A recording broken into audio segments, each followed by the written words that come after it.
আসসালামু আলাইকুম। যারা এখনও চ্যানেলটি সাবস্ক্রাইব করেননি অবশ্যই সাবস্ক্রাইব করুন, কারণ আমার এই চ্যানেলটিতে আজকে সবচেয়ে একটি গুরুত্বপূর্ণ ভিডিও আপলোড করতে যাচ্ছি আপনাদের জন্য। বিশেষ করে যারা ফার্মিং জগতে কাজ করেন তাদের জন্য, নতুন যারা তাদের জন্য আরও গুরুত্বপূর্ণ। বিস্তারিত পুরো ভিডিওতে জানাচ্ছি। আপনারা দেখতে পাচ্ছেন আমার ফার্মিং মুরগিগুলো কী পরিমাণ, অর্থাৎ লতাপাতা খাচ্ছে।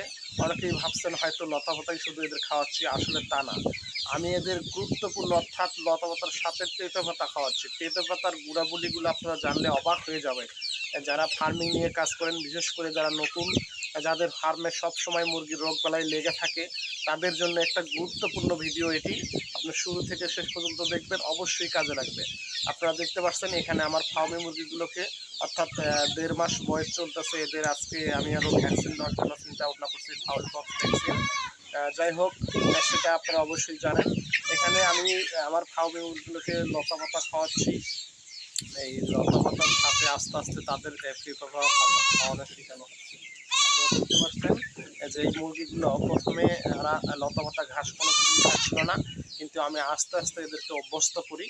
আপনিও চাইলে আপনার মুরগিকে প্রথমে খাওয়াতে পারবেন না, কারণ এরা প্রথম অবস্থায় খেতে চায় না, কিন্তু যখন বয়স বাড়বে সাথে সাথে, অর্থাৎ 1 মাস 15-25 দিন প্লাস হবে, সেখানে আস্তে আস্তে অল্প অল্প করে পরিমাণ খাওয়াবেন।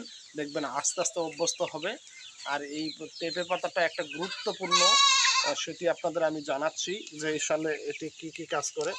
আমি বলবো এই পেঁপে পাতাটা হচ্ছে আপনাদের একটা প্রাকৃতিক ভ্যাকসিন হিসেবে কাজ করবে। কারণ আমরা যেমন মুরগিকে ভ্যাকসিন দিই বিভিন্ন রোগ বালাই প্রতিরোধ করার জন্য, অর্থাৎ সবসময় সুস্থ সবল রাখার জন্য মুরগিকে, তেমনই আমার এই মুরগিগুলো সুস্থ সবল, অর্থাৎ দেখছেন আপনার কত প্রকার দৌড়াদৌড়ি ছোটাছুটি করতেছে রোগ বালাই প্রতিরোধের জন্য।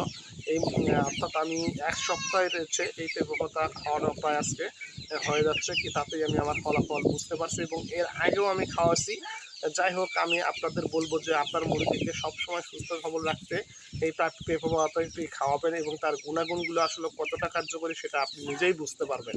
যখন আমার মুরগিগুলো খাচ্ছে, যখন আপনার মুরগিগুলো খাচ্ছে, তখন বুঝতে পারবেন। আসলে ভিউ ব্যবসার জন্য না, মূলত আমার কাজের জন্য এটি আপনাদের আমি দেখাচ্ছি। আপনারা দেখতে পাচ্ছেন যে সমস্ত ফার্মি মুরগিগুলো খুব দ্রুত তাদের রোগ প্রতিরোধ ক্ষমতা হিসেবে কাজ করে এই পেঁপে পাতা। এই পেঁপে পাতাতে এমন কিছু গুণাবলী রয়েছে যেগুলো আপনার মুরগির বিভিন্ন প্রকারের, অর্থাৎ প্রায় অনেক অনেক প্রকারের রোগ প্রতিরোধে কার্যকর মানে ভূমিকা রাখে। মুরগির রক্ত আমাশা, তারপরে কলেরা, তারপরে হচ্ছে বসন্ত, অনেক ভেজস যেগুলো কাজ করে মানুষের যেমন, সেরকমভাবে মুরগির শরীরে ওগুলো কাজ করে অ্যান্টিবায়োটিকের মতো। সবসময় মুরগিকে এক কথায় সুস্থ সবল এবং রোগবালাই প্রতিরোধ মুক্ত রাখতে এই পাতাটি আপনি ব্যবহার করতে পারেন। আপনি চাইলে বিভিন্ন গুগল, ইউটিউব সব জায়গায় আপনি সার্চ দিয়ে দেখতে পারেন যে আসলে আমি একাই কি না এগুলো করতেছি। আসলে ভাই, যার গুণাবলী, পাতার গুণাবলী প্রাকৃতিকভাবে ঔষধের জন্য অনেকেই ব্যবহার করছে, আপনার বাস্তবের আমল থেকে আমরাও করে আসছি। এটাই স্বাভাবিক, কিন্তু তার ব্যবহার যে করলে অবশ্যই তার গুণ পাবে, কিন্তু ব্যবহার না জানলে কি সে কীভাবে গুণ পাবে? হয়তো অনেকেই বলবেন ডাক্তার তো কিছু ওষুধ দেখার পর আপনার এই পাতা, আসলে ভাই ডাক্তার তো ডাক্তারের কাছে আছে, মানুষের কোনো গ্যারান্টি নাই। কিন্তু কিছু ভেষজ ঔষধ আছে যা আপনার শরীরের জন্য অত্যন্ত গুরুত্বপূর্ণ, যেটা আপনার দুবলা কাজ করে থাকে, যা অনেক সময় আপনার রক্ত কেটে গেলে বন্ধ করতে সহযোগিতা করে। এটা যদি বাস্তবতা না হতো তাহলে কিন্তু ভাই সহযোগিতা করতো না। যাই হোক, আপনি আপনার গুরুত্ব সহকারে কথাগুলো শুনে যদি কাজে লাগে উপকৃত হন, অবশ্যই আমার চ্যানেলটি সাবস্ক্রাইব করবেন এবং আমার চ্যানেলের পাশে থাকবেন, এবং ভবিষ্যতে আরও নির্যাস অনেক গুরুত্বপূর্ণ টেকনিকের ভিডিওগুলো আপনাদের করে থাকবো। আপনাদের জন্য আরেকটি বিষয় হচ্ছে, এটি আপনার খাদ্য অপচয়টা অনেকটা কমিয়ে দেবে এবং ফার্মের জন্য অনেকটাই উপকার আসবে। সবাই আজকের ভিডিওটির জন্য কমেন্ট এবং সাবস্ক্রাইব করবেন। ইনশাল্লাহ পরবর্তী ভিডিওতে আপনাদের সঙ্গে আবারও কথা হবে।